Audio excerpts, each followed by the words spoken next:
The secret ingredient missing from your salad and burgers isn't the sauce, it's pickled onions. Sweet, tangy, and easy to make. I am Doc, and this is how I make my homemade pickled onions.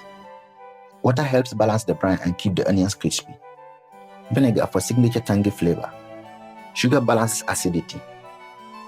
Salt enhances flavor. Bring everything to a light simmer, just until the sugar and salt dissolves. Meanwhile, peel and slice your onions. Pack the onions tightly into a clean jar, making sure there is enough room for the brine to flow between the layers. As the onions pickle, they will soften slightly and shrink, allowing them to absorb even more flavor. Garlic adds a savory depth of flavor. Bay leaves brings a subtle herbal aroma. Peppercorn adds gentle warmth and complicity. The chili flakes provide a mild kick. Once the brine is ready, carefully pour it over the onions until fully covered. Seal the jar tightly with a lid and give it a gentle shake.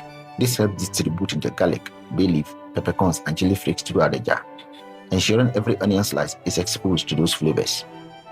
As the warm brine works its way between the layers, the onions begin absorbing the sweet, tangy, and aromatic flavors that make pickled onions so irresistible.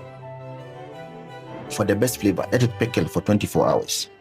And just like that, your homemade pickled onions are ready. Perfect for burgers, sandwiches, tacos, Mexican dishes, barbecue, salads, and restaurant-style plating.